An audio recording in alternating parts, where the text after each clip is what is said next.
Bien.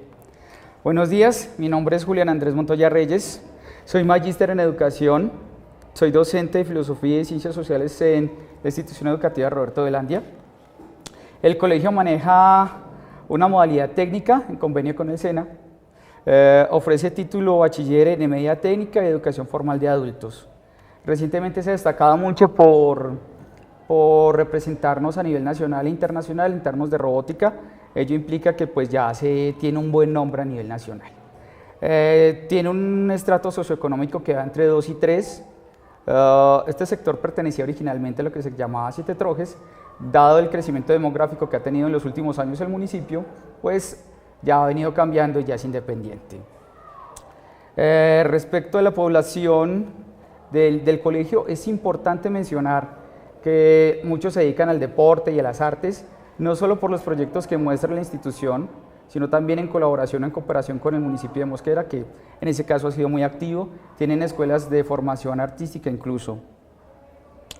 En términos generales, la mayoría de mis estudiantes viven con padres, sin embargo, pues se han presentado situaciones donde el hogar es de madre e hijo, o también ocasionalmente padre e hijo, pero usualmente son o tienen un hogar claramente establecido.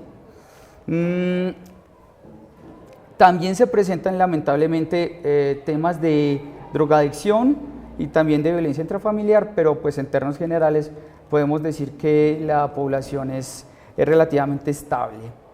Para desarrollar mi clase hoy me situé en el salón 11-3.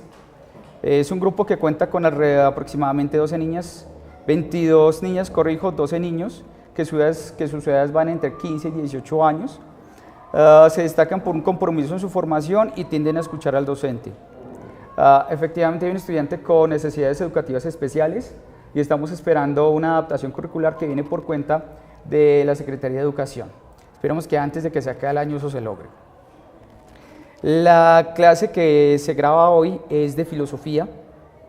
El tema es una segunda parte, por decirlo así, es una secuencia de clases que ha apuntado al desarrollo de proyectos de investigación de características cualitativas, no cuantitativas sino cualitativas, que tienen como trasfondo el desarrollo del pensamiento crítico. La idea también es, con estos proyectos de investigación, aterrizar la filosofía. Usualmente tenemos la idea de que la filosofía es muy abstracta, pero realmente también tiene muchos aspectos prácticos y esto también se demuestra con los proyectos de investigación. Las partes de la clase del día de hoy es, la primera, mis muchachos ya hicieron una lectura previa de un documento introductorio sobre investigación cualitativa. A partir de ahí vamos a reflexionar críticamente con dos fenómenos que se presentan en la actualidad, que son las noticias falsas y las posverdad, que es un fenómeno que más adelante exploraremos. Por último, ellos van a seguir reflexionando acerca de unos videos que se elaboraron el año pasado sobre propuestas de investigación. Estas propuestas de investigación nos van a mostrar el antes y el después de los muchachos, de alguna manera. Voy a mostrar solo dos fragmentos, que son entre más o menos 10 minutos, para mostrarles a los muchachos cómo se puede cambiar la mentalidad de ellos a partir de un proyecto de investigación, a partir de la investigación. La estructura, en términos generales, curricular de mi colegio apunta a un modelo constructivista. El PI está registrado con lo que llamamos Construyendo Futuro y eso es lo que hemos venido haciendo los últimos 15 años, haciendo lo mejor de todo. Así que los invito cordialmente, o lo invito cordialmente, quien sea que esté viendo este video en su momento, a que vea mi clase. Mi clase no es perfecta, pero lo hago con muchísimo amor. Gracias. Ok, buenos días. Jue madre. Bien, la clase del día de hoy va a girar en torno a los proyectos de investigación, su utilidad para el desarrollo del pensamiento crítico y esto cómo nos permite aterrizar los conceptos o teorías filosóficas. La idea en términos generales con el proyecto de investigación, cuando yo me empecé a empeñar en esto, era que pudiera utilizar la filosofía para investigar cosas. Esto no es muy novedoso. Lo que lo hace novedoso de alguna manera es que lo hagamos en el bachillerato, porque usualmente se enfoca en las universidades y menos en los colegios públicos. Entonces la idea era vincular mi formación posgrado para brindarles a ustedes un poquito de las herramientas que aprendí en la universidad. Entonces empecemos con el pensamiento crítico. ¿Qué es el pensamiento crítico? Lo voy a resumir como en una o un par de expresiones tal vez muy castizas, muy criollas, sobre qué es el pensamiento crítico, y es no tragar entero. El pensamiento crítico es una formalización o más bien una informalización. Es hacer que el pensamiento filosófico aborde no solo la esfera académica, sino que aborde todo. Entonces, el pensamiento crítico nos sirve para diferenciar aquellas opiniones que están basadas en mentiras, en tergiversaciones de la verdad o de la realidad, frente a lo que la filosofía nos muestra como la argumentación, la discusión racional. Entonces, el pensamiento crítico es no tragar entero. Y hoy en día, con la masificación de las redes sociales como son WhatsApp y Facebook, nos hemos dado cuenta que se han empezado a mostrar cosas que no son ciertas, a jugar con las emociones de las personas para hacerles creer algo, sin importar si se les muestran cifras, lo siguen creyendo. Sin importar si se les muestran argumentos, lo siguen creyendo. Entonces, primero empecemos con el ejemplo de las noticias falsas. Aquí en el tablero yo tengo un corto documento para mostrar 2 o 3 ejemplos de cómo ustedes han caído en las redes sociales. Pero no se preocupen, que esto no es del todo nuevo. Cuando apareció Internet, surgieron las primeras manifestaciones de tergiversar las cosas. Por ejemplo, no sé si a ustedes les alcanzó a pasar que el príncipe de Abu Dhabi, de yo no sé qué, de Yemen, ha muerto y usted es el único heredero conocido. Casualmente usted vive en Colombia y el man es del norte de África, pero usted es familiar del man. Entonces le dicen, para poder recibir la fortuna del príncipe, usted tiene que pagar una serie de recursos, de dinero. Obviamente era una estafa. No me lo van a creer, pero hubo gente que cayó en esa estafa. Cayeron. Noticias falsas. No hace mucho ocurrió la tragedia del Chapecoense, el equipo que iba a jugar con Nacional una final. Entonces, lamentablemente, estas personas murieron y se surgió la noticia que incluso los noticieros revelaron, dijeron, esto pasó, y fue que el Paris Saint-Germain, un equipo de Francia muy conocido, iba a donar una cantidad importante para los sobrevivientes. RCN lo dio, Caracol lo dio, todo el mundo, eso pasó. Le tocó rectificar el Paris Saint-Germain para decir, no, es que yo nunca he dicho que voy a dar dinero. En el caso más extremo, pues 1 minuto de silencio en un partido que vamos a hacer. Y la gente se lo creyó. Y la gente no solo se lo creyó en ese momento, sino a largo plazo. Después dijeron, es que el Paris Saint-Germain se quitó. No, es que eso nunca pasó. Pero no lo creímos por los medios de comunicación y porque nosotros no cuestionamos la noticia. Otro fue, y más recientemente, con el plebiscito. ¿Ustedes se acuerdan de las cartillas del Ministerio de Educación Nacional? Esas cartillas que vuelve y juega, los medios de comunicación masificaron y dijeron, lo que están creando es la ideología de género, en este caso nos van a imponer un género sexual. Y entonces estaba el chiste del rayo homosexualizador, eso era. O sea, usted se lee la cartilla y entonces usted se convierte en... No, eso no funciona así. Las preferencias sexuales son eso, preferencias sexuales y no otra cosa. Entonces, ¿qué fue lo que dijeron? Tomaron de una manera totalmente deshonesta unas páginas que efectivamente era pornografía desde Francia y lo pusieron como si fuera el enfoque que iba a hacer el Ministerio de Educación Nacional. Vuelve y juega, falso. Pero a la gente se lo creyó. Y la gente se lo creyó tanto que cuando fueron a votar en contra del plebiscito, por los procesos de paz con las FARC, bla, bla, bla, bla, había gente por fuera que decía, esas cartillas de ideología de género van a convertir a nuestros hijos en homosexuales. Valga la aclaración que si usted es una persona heterosexual o homosexual, no importa. Estamos en un país muy bonito y deberíamos ser más tolerantes. Entonces, pensamiento crítico, no tragar entero, la capacidad para tomar esas noticias falsas, confrontar la fuente y determinar si efectivamente es una noticia verdadera o es falsa. A Michael Jackson lo mataron unas 10 veces antes de que efectivamente se muriera. Cuando se murió casi, pues no estábamos muy seguros si se había muerto o no. Es más, todavía están buscando la casa donde se metió Juan Gabriel, porque él no se murió, está vivo. Posverdad.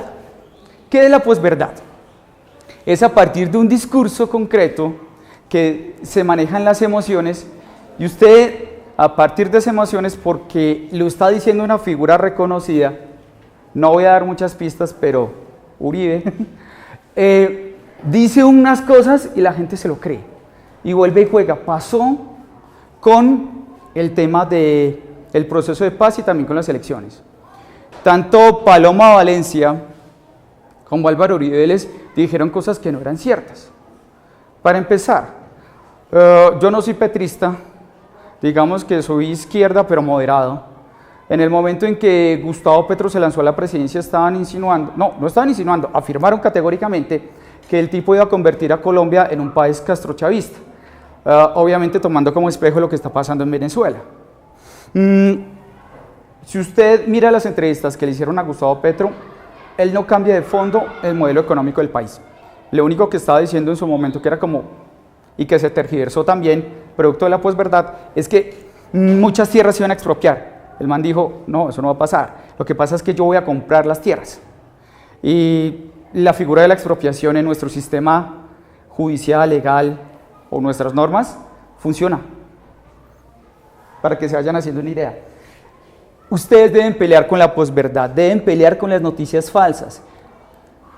Pero no lo deben hacer a partir de la agresión física, no a través del insulto, no a través de tratarse mal en las redes sociales, no, de eso no se trata. Uno debe luchar con estas cosas con la razón, con el pensamiento crítico. Y esa es fundamentalmente la herramienta que nosotros debemos desarrollar. ¿Que hay formas de desarrollarlo aparte de los proyectos de investigación? Claro que sí, hay más estrategias. Pero a mí me surgió una duda en la universidad y era la siguiente. El pensamiento crítico, la pedagogía crítica sobre todo, apunta a que hay que sacar a los oprimidos de esa situación de opresión para darles cierta libertad. Y en clase de la universidad nos preguntamos, pero ¿cómo hacer que una persona que realmente está oprimida, pero se dice a sí mismo que no está oprimido, pues verdad, salga de esa situación? Es decir, cuando nos restringen nuestros derechos es claro, pero cuando nos restringen nuestros derechos, pero está permeado por una verdad, entonces nos confundimos. Cuando se plantea proyectos de investigación, la idea es que ustedes, por sus propios medios, y eso sí, con las herramientas y las sugerencias que yo les doy, logren desarrollar esos proyectos de investigación, descubran lo que hay en la realidad y hasta cierto punto construyan la realidad. ¿Hasta aquí me hago entender? ¿Está todo claro? ¿Seguros?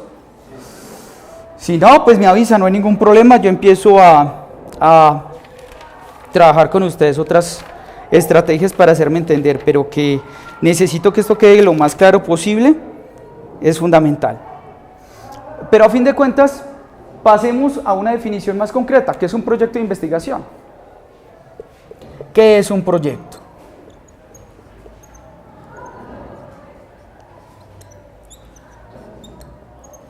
Los proyectos de investigación son propiamente estructuras, son propiamente protocolos de investigación, son una serie de pasos que nosotros debemos seguir para propiamente desarrollar la investigación. Entonces, como tal, es un documento, y como documento tiene una serie de etapas o procesos o secciones. Por ejemplo, el año pasado estábamos pensando en una estructura general para poder desarrollar nuestro trabajo. Yo les pasé a lo largo del año varias versiones, hasta que finalmente nos quedamos con una. Lo más cercano que tendríamos el año pasado es la que les tengo a continuación. Tendríamos un primer punto, que es el área de interés, o sea, lo que vamos a trabajar, y la palabra interés es fundamental en esta situación, y ya les voy a explicar el por qué. Tendríamos también los objetivos, por supuesto, que tanto dificultad nos dio el año pasado. Tendríamos también una justificación. Perdón, corrijo. Se nos estaba olvidando algo, la introducción.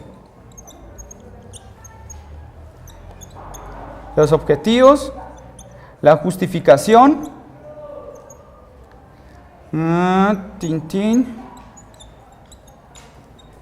Justificación. Objetivos. Esto que les costó trabajo, y no solo ustedes, sino a media humanidad, es elaborar un marco teórico. Eso les costó mucho trabajo y yo creo que todavía les cuesta. También un marco metodológico, que es básicamente las herramientas que ustedes tenían para levantar la información, lo que eran las encuestas, las entrevistas, todo eso. A eso le llamamos marco metodológico.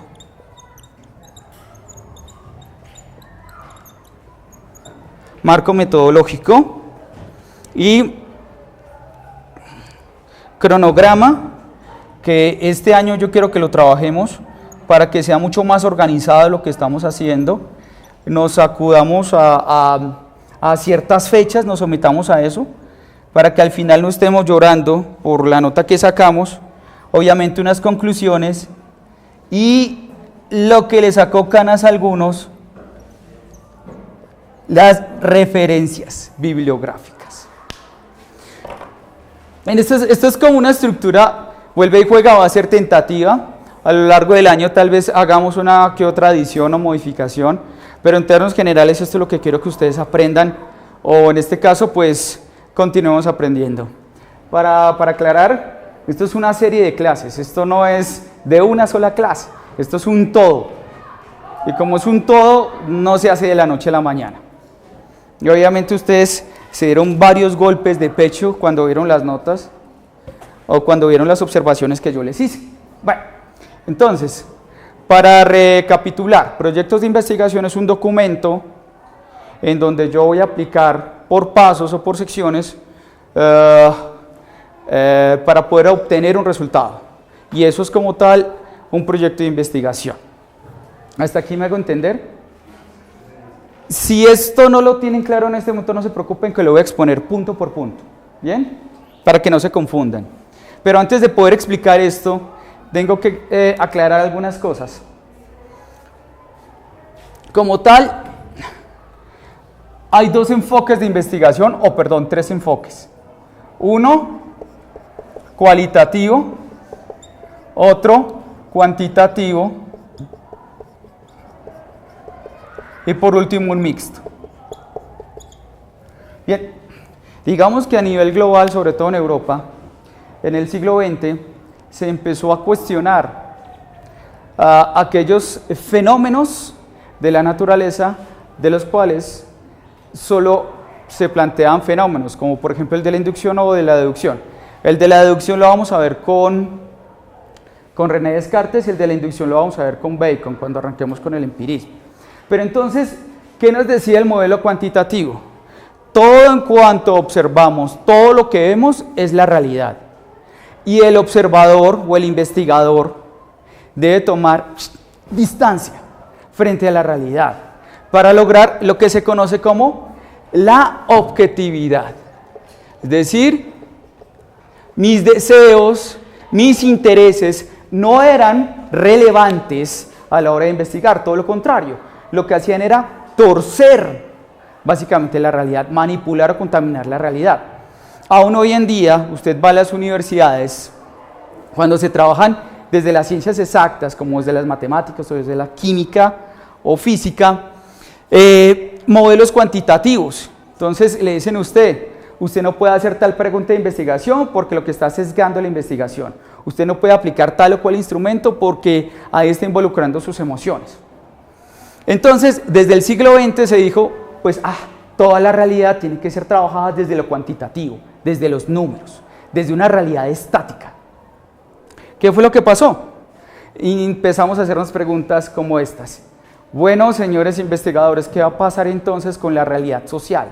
Una realidad social que cambia constantemente, como la economía, como la política, como la filosofía, como la psicología. Entonces se presentaron posiciones totalmente radicales. Unas decían, un momento, eso no es ciencia y o se adapta a las circunstancias o desaparece de alguna manera. Y ese es un modelo que llamamos positivista.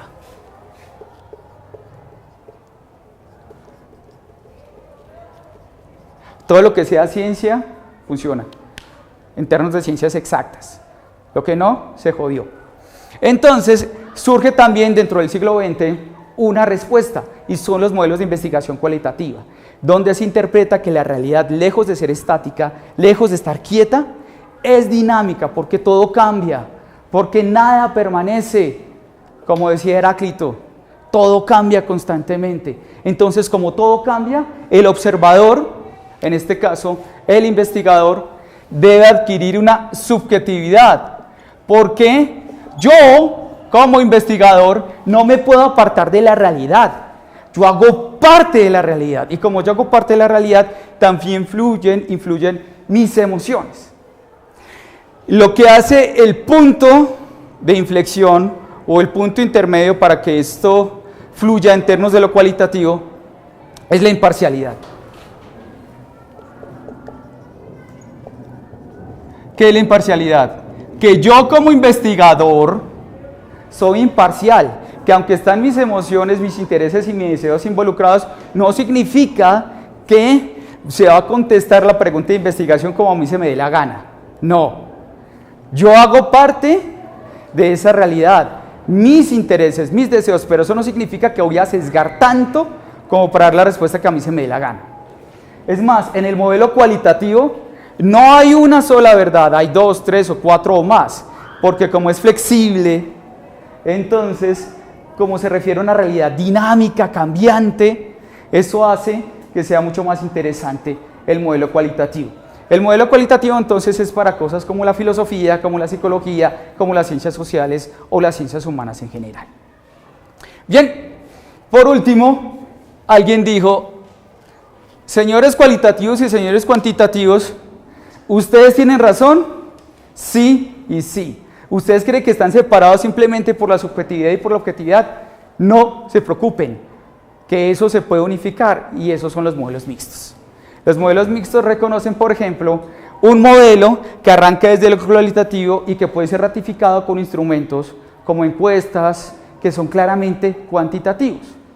En términos generales, en los modelos mixtos se trabajan mucho, pero son más difíciles de realizar porque pretende reconciliar ambas cosas. Bien, lo que entonces nosotros trabajamos es lo cualitativo. La investigación cualitativa, una realidad que es cambiante, una realidad que se mueve constantemente. ¿Hasta aquí todo está claro? ¿Seguros? ¿No hay ninguna duda? ¿Ninguna pregunta? Oh, por Dios. Entonces vamos a definir paso por paso qué es todo eso que suena tan raro en algunas cosas. ¿Qué es el área de interés? ¿Por qué lo puse en esta ocasión y no lo puse el año pasado? Por lo siguiente, la investigación cualitativa, como es cambiante, como da muchas respuestas, como es flexible, también trabaja una cantidad enorme de información. Y a algunos de ustedes les consta. Cuando empezaron a aplicar los instrumentos, les salían respuestas, les salían entrevistas, y ustedes básicamente no sabían qué hacer con tanta información. De hecho, tenían dificultades a la hora de mostrar los resultados de las encuestas o las entrevistas. ¿Recuerdan la parte de los anexos? En la parte de los anexos era donde se ponían las entrevistas como tal, y en la parte del contenido simplemente se ponían las cosas más relevantes o las conclusiones que ustedes habían sacado a partir de esos instrumentos. Entonces, el interés, como es tan difícil trabajar hasta cierto punto, los modelos cualitativos, porque manejan mucha información y porque es flexible, tenemos que tener muchísimo interés, muchísimas ganas de hacer las cosas, porque si nosotros no tenemos las ganas, al final del proyecto, a mitad del proyecto de investigación, de hecho ya caemos y no deseamos continuarnos. Es más, a modo de anécdota, yo leí tanto mi tesis que al final no la quería volver a leer en la vida. Porque todos los días tenía que leerla, todos los días tenía que modificar cosas, que por cierto fue modelo cualitativo. La introducción ya sabemos y hemos mejorado en esos aspectos. que es en la escritura. Recuerden, muchachos, que de todas maneras no los estamos preparando solamente para las pruebas de estado, sino también los estamos preparando para que sepan escribir, para que puedan enfrentar esa barrera que a veces se presenta como barrera, que es la universidad. Entonces, para acercar esos mundos, ustedes deben empezar a escribir de una manera mucho más rigurosa, más académica. Entonces, en la introducción ustedes dan una descripción general de lo que van a trabajar, pueden mencionar su pregunta de investigación, que ahorita vamos a hablar de esa pregunta de investigación, vamos lento. Y en esa introducción a grandes rasgos, ustedes, como cuando cogen un libro, una novela o una serie de selección de cuentos, ahí les describen en términos generales qué es lo que va a pasar, de qué se trata la obra. No yendo muy lejos, en las meditaciones metafísicas, ¿qué hay en la introducción? Hay un breve resumen de cada una de las meditaciones. Entonces, la introducción nos dice qué o cómo se va a dar el desarrollo del documento paso, por secciones. Vamos acá, que es donde esto les causó muchísimas dificultades. Una pregunta de investigación. No es posible plantear un problema, que eso más adelante lo vamos a conversar, sin una pregunta de investigación, porque es que la pregunta de investigación es como tal la invitación que yo hago para poder desarrollar mi trabajo. Es la primera pista que yo tengo para poder desarrollar mi proyecto. Este tema de investigar no se hace de la noche a la mañana, no es tan fácil, pero tampoco es tan difícil. Uno debe leer, uno debe vincularse hasta cierto punto a grupos de investigación. Si hay un tema que nos gusta, si hay un tema que nos encanta, por ejemplo los derechos de la mujer, yo puedo crear proyectos de investigación basados en eso. Y hasta hablar de los testigos de Jehová también son proyectos de investigación, ¿no? ¿Cierto? Hablar de la belleza, hablar de la filosofía, también son proyectos de investigación. Entonces eso nos genera una serie de preguntas. Y ustedes empezaban con esta clase de preguntas.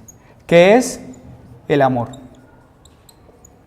Y uno dice, jue mi chica, ¿o qué es la belleza? Uno decía, ¿por dónde arrancamos? ¿A qué se refiere con el amor? ¿El amor filial? ¿El amor de pareja?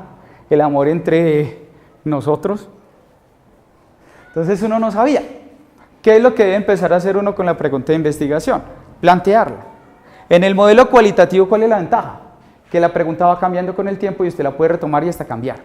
Pero no del todo. Pero sí la puede ir manipulando de tal manera que yo delimito la pregunta hasta que quede lo más concreta posible. ¿Sí me hago entender hasta aquí? Ustedes hicieron preguntas supremamente interesantes y yo por aquí tengo algunos ejemplos de cómo hicieron esas preguntas. Creo que esto inspiró un proyecto de investigación el año pasado. ¿Por qué algunos matrimonios duran más que otros? ¿Será que esa pregunta está bien planteada? ¿No? ¿Por qué? ¿Sí? ¿No? ¿Y por qué? ¿Quién quiere hablar? Hágale, mujer. Yo creo que la pregunta debería extenderse un poquito más. Porque, ¿qué se está refiriendo? Matrimonio igualitario, matrimonio entre personas heterosexuales. Sí. Tendría que extenderse más. Ser más específico. Exactamente. Pues sí, también puede ser que es del tiempo, ¿sí? Por ejemplo, antes puede que duraron mucho más por ciertos conceptos de la sociedad, que puede que ahora duren menos, ¿sí? Entonces puede que debería contextualizar más el tiempo de la pregunta. Exactamente. Tenemos que hablar del tiempo del lugar, tenemos que hablar de los diferentes elementos para hacerla más específica. Y eso es lo que sucede con esa clase de preguntas. Si ustedes arrancaron con esas preguntas y muchos proyectos de investigación apuntaban a preguntas así de generales y uno, ¿y yo cómo hago para leer esta vaina? Y esos eran los principales problemas que se presentaban. Otro, por ejemplo, yo la tengo acá y creo que es esta. Los estudiantes de grado 11 presentan ansiedad.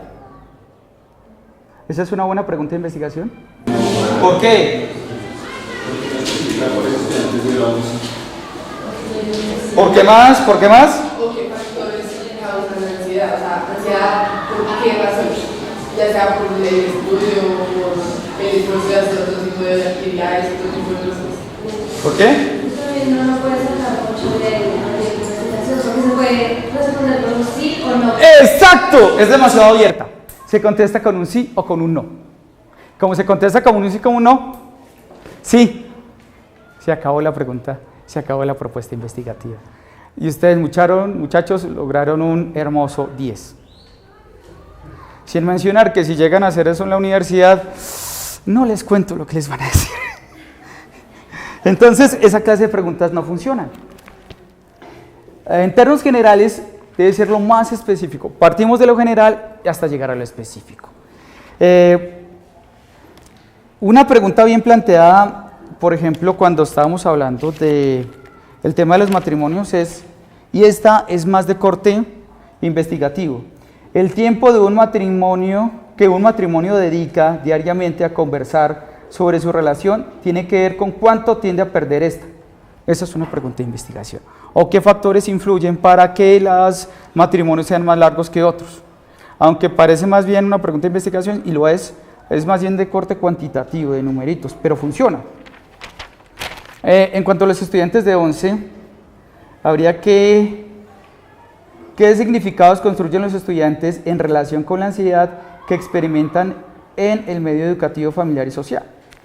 Esta propuesta investigativa sería muy bacana que la hiciéramos y de hecho la empezamos a trabajar el año pasado. Desde el grado décimo ustedes ya se estaban sintiendo presionados, ya se sentían más chiquitos. Cuando llegaron en noveno estaban llegando con pecho así, ¡jue madre! ¡Llegué a décimo! ¡Soy feliz! 2 meses después ya eran personas depresivas. Eran diciendo, yo no quiero estar en este colegio, quiero irme, ya no quiero ser de este planeta. Y ni digamos cuando llegaron a grado 11. En grado 11, en serio, yo sentí un enojo profundo cuando los vi hace ya un mes largo llorando. Y yo decía, pero es que el proceso educativo no puede ser eso. Y hay que mirar qué es lo que les está causando la ansiedad. Yo les daría una pista. Podríamos arrancar con la autoestima, podríamos arrancar con la preparación académica y también podemos arrancar con cómo nosotros los profesores nos relacionamos con ustedes. Son muchas cosas las que hay que tratar. Bien, eso en cuanto a la pregunta de investigación. Objetivos, ya saben, hay objetivos generales y hay objetivos específicos. Los objetivos generales muchas veces los asumimos como una pregunta de investigación disfrazada, más narrada. Y esta pregunta de investigación más narrada no se convierte en algo como bien general. ¿Y en qué términos se vuelven los específicos? Como una serie de etapas o pasos para poder alcanzar el objetivo general. La justificación, ¿por qué estoy haciendo esto? Porque el profesor me dijo. No, ustedes lo están haciendo por algo, por desarrollar el pensamiento crítico. Marco teórico, aquí es donde ustedes, créanme, ustedes no son los únicos que se sienten frustrados a la hora de arrancar un marco teórico. Un marco teórico siempre genera dificultad porque es la herramienta teórica y conceptual básica de su trabajo. Es decir, si usted no tiene un buen marco teórico y tampoco tiene un buen marco metodológico, no tiene piernas, por tanto no se puede mover. Y eso es lo que pasa con sus proyectos. ¿Cuáles son las bases para un efectivo marco teórico? Revisión de antecedentes. Revisen muy bien qué otras personas trabajaron lo que ustedes ya están trabajando. Empiecen a centrarse en las principales teorías de las cuales basa su trabajo. Definan los conceptos más importantes. Hagan una especie de índice sobre el índice, pero enfocándose en estas dos cosas, en el marco teórico y el metodológico. En el marco metodológico son simplemente las estrategias que tenemos para desarrollar nuestro trabajo. Si vamos a trabajar una investigación cualitativa, pudiéramos, por ejemplo, trabajar con entrevistas y estas entrevistas nos deberían dar información sobre nuestro planteamiento general de trabajo. El marco metodológico está conectado directamente al marco teórico. Si hay un divorcio entre el marco metodológico y el teórico, están en la inmunda. Cronograma. Ustedes ya necesitan adaptar sus plazos y sus momentos para hacer bien las cosas. Conclusiones. Obviamente todo apunta a un resultado. Usted no empieza a hacer un trabajo de investigación si no quiere llegar a un resultado. Que el resultado usted no lo sepa con antelación, obviamente, pero usted debe o quiere alcanzar un resultado. ¿Usted para qué escribe un cuento si no quiere llegar al final? ¿Usted para qué elabora una fábula si no quiere mostrar una enseñanza? Debe alcanzarse una meta. Las referencias bibliográficas. Por favor, les pido muy respetuoso y comedidamente, no vuelvan a hacer referencias bibliográficas con enlaces de internet. Eso es lo más horrendo que hay. Y además uno no alcanza como a identificar qué carajos era lo que querían hacer ustedes. Las referencias bibliográficas son importantes. ¿Por qué son importantes? Porque son las bases de buena parte de nuestro trabajo, porque fue lo que buscamos. Ojo, que eso ya está en el marco teórico. La documentación que nosotros buscamos, ensayos, tesis, revistas, en fin. Y eso es lo que vamos a referenciar.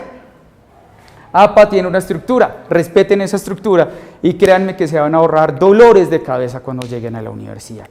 Y créanme de corazón, yo soy una madre comparativamente con los colegas de allá. Ya en cuanto a las referencias también tenemos que hablar de citas. Respeten APA. ¿Bien? ¿Hasta aquí está todo claro? ¿Dudas, quejas, reclamos, predicamentos? No hay buzón de sugerencias por si las moscas. Daniela. Lo que yo quiero trabajar. Lo que a mí me llama la atención trabajar. El año pasado yo les di libertad creativa para escoger el tema.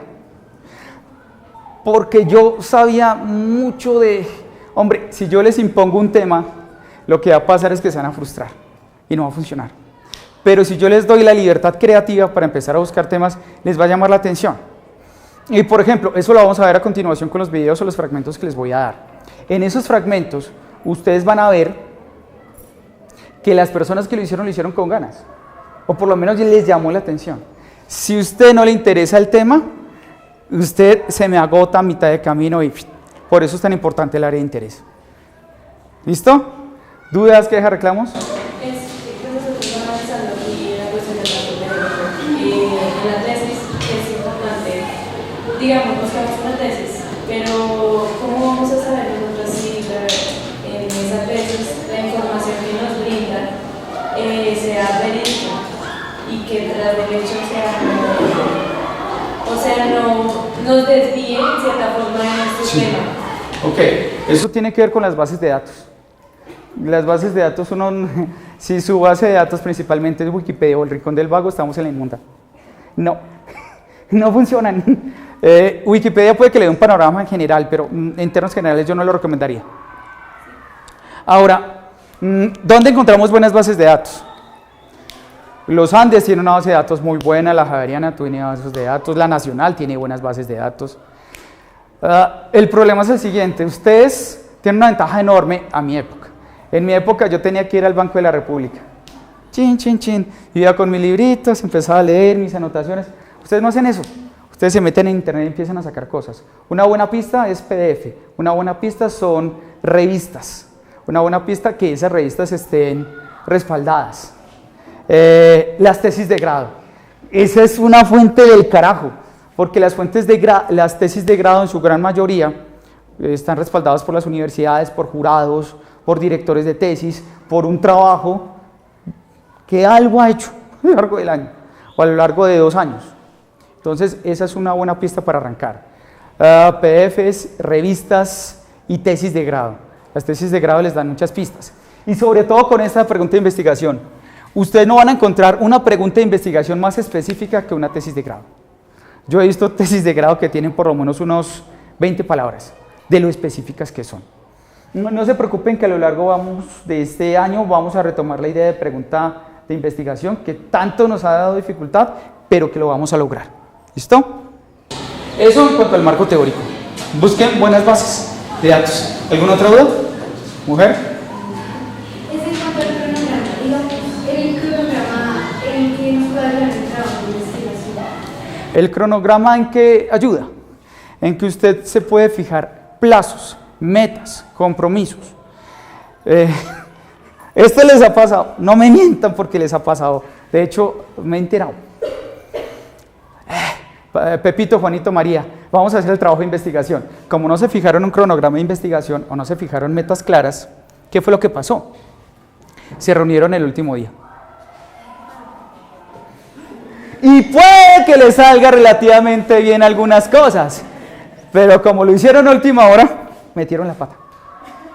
Por eso es importante fijar plazos. vamos a hacer esto de tal fecha a tal fecha, esto lo va a hacer Juan, esto lo va a hacer Pedro y esto lo va a hacer Manuel. ¿Bien? ¿Listo?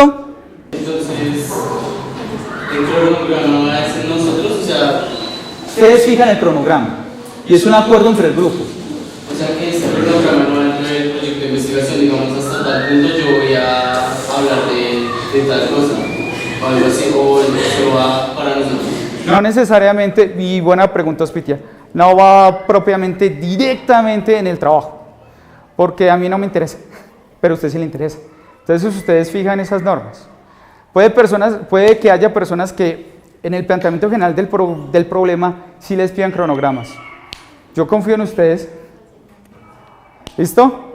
Pero no había como errores en el proyecto de investigación, si digamos se fija en el cronograma, que no sé, Sofía haga una parte, Mateo otra y yo otra, y al final no estaría mal. ¿Saben cuál es el problema? Es una estrategia que abarca muchas cosas, pero si no tienen una base unificada, están en la inmunda. ¿Por qué? Porque en algún punto algo va a escribir Sofía que no está de acuerdo Estefanía, sobre todo en la parte de las conclusiones, que es donde se notan que hay unos divorcios. El año pasado, ¿qué fue lo que hicieron? Unos grupos conscientes de esos divorcios hicieron 2 y 3 secciones de conclusiones. Y entonces uno automáticamente veía que había un divorcio que no funcionaba. ¿Listo? Ahora vamos a ver un fragmento de 5 minutos de este video, muy bonito, a mí me gusta. A ver cómo nos quedan. Introducción. El propósito de este trabajo es dar a conocer las diferencias más comunes encontradas en una relación de jóvenes mosquerunos y cómo estas diferencias pueden hacer que una relación se acabe, teniendo en cuenta las experiencias vividas de dos jóvenes del Colegio de Groenlandia en su relación. También se tomará en cuenta el pensamiento de psicólogos enfocados en el estudio del amor, como John Gray y Robert Stern, que dan a conocer por medio de sus obras que no todas las relaciones son iguales, ya que cada una de ellas tiene una perspectiva diferente de lo que es una relación y para qué sirve. Además, tienen diversas maneras de percibir la relación en la que se encuentran, desde el punto moral, social, cultural, religioso, etc. Según el entorno en el que se desenvuelvan y los círculos sociales que los rodean. Luego, se plantearán una serie de encuestas y entrevistas que fortalecerán la respuesta a la pregunta. Por último, se presentarán una serie de conclusiones donde se retroalimentará el tema según de acuerdo a los resultados de las encuestas, entrevistas y las investigaciones. ¿Cuáles son las diferencias más comunes que surgen en una relación amorosa? ¿Cómo estas influyen en la disposición que tiene cada individuo en continuar una relación? Los psicólogos John Gray y Robert Sternberg nos muestran a través de su obra Los hombres son de Marte y las mujeres son de Venus que tanto hombres como mujeres tienen diferentes perspectivas frente a su relación. Los hombres en malas situaciones prefieren alejarse, mientras que las mujeres prefieren hablar del tema en su debido momento. Con este trabajo se pretende mostrar los problemas o situaciones más comunes que hacen que la relación se acabe, tomando como referencia las relaciones amorosas de los jóvenes del Colegio Roberto Velandia y los pensamientos de los psicólogos mencionados anteriormente, resaltando la importancia de la opinión de cada pareja a la cual se entrevistará. Objetivos generales. Comparar las diferencias que existen entre hombres y mujeres, analizando la disposición que tiene cada uno de ellos en torno a la relación, tomando como referencia la relación entre jóvenes del Colegio Roberto Velandia. Objetivos específicos. Establecer las diferencias que podamos encontrar en una relación por medio de investigaciones, comparaciones y entrevistas realizadas a lo largo del proceso de investigación. Relacionar las ideas presentadas tomando como base los círculos sociales en los cuales se desenvuelve una relación, tomando como escenario base el Colegio Roberto Velandia. Marco teórico. Busca conocer los diferentes contextos desde la perspectiva amorosa. Esto para conocer cada uno de ellos. Es importante para una primera instancia saber los conceptos claves del tema de estudio, como lo son el significado de las relaciones, las cuales consisten en el contacto tanto físico como afectivo que tienen dos personas de forma respetuosa y cariñosa. El ser humano está constantemente acostumbrado a estar en muchos tipos de relaciones, en el ámbito más que todo laboral, social, cultural, religioso, ideológico e incluso familiar de relaciones. El primer tipo de relación es conocida como relaciones primarias, la cual es conocida por iniciar o establecer una conversación de una forma respetuosa y amigable, permitiéndole a la otra persona dar su opinión libremente sin algún tipo de discriminación. Relaciones secundarias. Esta es conocida por tener una confianza verdaderamente limitada, ya que solo se le da la información requerida por el hablante. Tercer tipo de relación, la cual es conocida como las relaciones interpersonales. Se caracteriza por tener la intervención de más de dos personas, en la cual se recibe abiertamente la opinión de cada una de ellas. El cuarto tipo de relación es llamado conocido como las relaciones amorosas, en las cuales se pone en juego el respeto, la fidelidad y la confianza. El quinto y último tipo de relación es conocido como las relaciones abiertas. Es relación abierta ya que se ven más que todo las relaciones íntimas y sexuales, ya que solo buscan el deseo y complacer la pasión que sienten el uno por el otro. Adolescentes. En fin. Yo creo que sí, había más, pero si ustedes notan, ustedes ya están haciendo una apropiación de los... Ya están haciendo una apropiación de los conceptos. Esta apropiación de los conceptos es útil, es buena. Recuerden que había dos momentos. Una parte del video donde ustedes simplemente expresaban lo que ya tenían respaldado en la parte escrita. En esos dos momentos, yo el año pasado fui muy juicioso y me encargué de revisar cada cosa, cada paso por paso. La ventaja de los videos es que al menos ustedes no tenían que estar aquí al frente y no se dejaban corchar por la timidez y esa clase de cosas. Lo que llaman pánico escénico. Miremos este otro video, cortico, para que ustedes noten Hola, mi nombre es Luz Castro. el trabajo que hemos hecho. En este video queremos presentar nuestro proyecto de investigación, en el cual nos basamos en una pregunta, la cual es ¿realmente existe Dios? Y aquí cuál va a ser el argumento de esta pregunta. Hemos utilizado diversos instrumentos para poder determinar cierto punto la relatividad de nuestra pregunta. Nuestro objetivo general es comprobar la existencia de Dios según Santo Tomás de Aquino, pero más no buscamos cómo cambiar la forma de pensar de las personas que no creen en él. Debido a que este objetivo es bastante relativo para algunas personas, realmente estas teorías podrán haber comprobado la existencia de Dios y para otras personas realmente no los habrán convencido del todo. Por eso realizamos las encuestas para saber cuál era el porcentaje de personas que creían y las que no. También realizamos dos entrevistas a las personas creyentes y a los no creyentes con respecto a los cinco argumentos. En estas encuestas concluimos que Dios, al ser un ser abstracto que no se puede tocar ni ver, Evidentemente los ateos van a defender ese punto de vista tan ateísta, tan arraigado a la no existencia de Dios mediante esa incapacidad de poder ver a Dios. puede ser que este proyecto influya o no en las personas para creer o no en un ser divino, que sería Dios. Recuerda que el Dios que vamos a hablar a continuación no es tanto el Dios de la religión cristiana, sino que puede ser un Dios cualquiera. El caso es que tiene que ser monoteísta. Este trabajo queremos demostrar la existencia de Dios o de una entidad divina basa en las 5 vidas de Santo Tomás de Aquino, quien fue un metafísico, un artículo de menos de 2 páginas para comprobar la existencia de Dios. La primera es el movimiento, suficiente, contingencia, paso por acción del poder de Dios. Vamos a ver cada una de ellas y ya mis compañeros les van a explicar cómo son. A través de este proyecto intentaremos mejorar la relación entre creyentes y no creyentes y también brindar algunas opciones alternativas para aquellas personas que están dudosas si creer o no creer en Dios. La decisión de querer de cambiar o creer es personal. El objetivo general de nuestro proyecto es mostrar la existencia de Dios a través de las 5 vías de Santo Tomás de Aquino. Cuando yo escogí estos proyectos no los escogí porque fueran, bueno, uno sí era de los buenos, pero era para mostrarles dos enfoques distintos. Uno, cómo empezaron a hacer investigación cualitativa como tal, y la empezaron a hacer. Y otro era cómo aterrizaban también la filosofía. Entonces, estos videos son solo fragmentos de todo el trabajo que ustedes han hecho. Ojalá tuviera todo el tiempo para mostrarlos uno por uno, pero pues lamentablemente el tiempo no nos da. Entonces, ¿qué es lo que quiero que hagan a continuación? Probablemente tampoco nos alcance todo el tiempo, pero sí quiero que en una hojita, grupo por grupo, empiecen a hacer sus reflexiones de si efectivamente los proyectos de investigación les han servido para mejorar su pensamiento crítico o no. En ese orden de ideas sean igualmente críticos conmigo. Perfecto no soy y cometo muchos errores. En ese orden de ideas tal vez me equivoqué en algo y sería bueno que en esas hojitas me lo resaltaran. Bien, no se preocupen por todos estos aspectos, que si lo tenemos que repetir uno por uno o si tenemos que dejar clases específicas o la pregunta de investigación, pues lo hacemos. No se preocupen por eso. Bien, muchachos, entonces a trabajar. Bien, tengo que aclarar que por temas de extensión del tema, como usted lo notará quien observe este video, pues las actividades se están desarrollando en este momento, pero no pueden ser vistas en este video en su totalidad. Los muchachos en la siguiente clase me van a mostrar esos resultados y lo vamos a discutir en clase. Ahora quisiera cerrar el tema de la siguiente manera.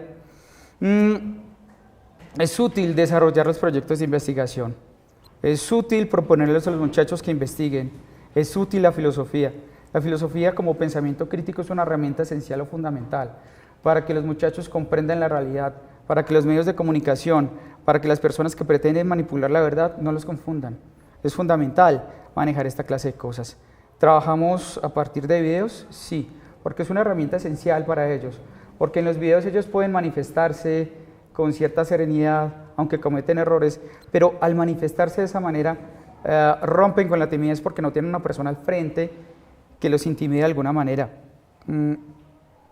Seguimos trabajando con la tecnología. Ya para la siguiente propuesta de investigación vamos a manejar con tabletas. La idea es evitar trabajar con tanto papel a largo plazo. Ya incluso no estamos imprimiendo cosas, estamos trabajando solamente desde lo digital, porque también hay que tener un principio ecológico. Para mí es fundamental esto. Tenemos que tener fe en los muchachos, tener fe en esta generación o en las generaciones que están por venir. Un colega se me acercó en una oportunidad y repito, dijo, ellos no podían, y yo siempre he creído que ellos pueden hacer cosas maravillosas, pero si uno no tiene fe en los muchachos, definitivamente las cosas nunca van a funcionar. Uno tiene que tener fe en ellos.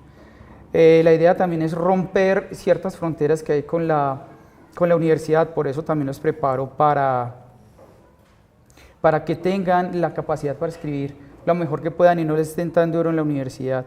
Y es que yo quiero que ellos sigan allá. Creo fundamentalmente que ellos han cambiado. Ellos no son los mismos que conocí en octavo o en noveno.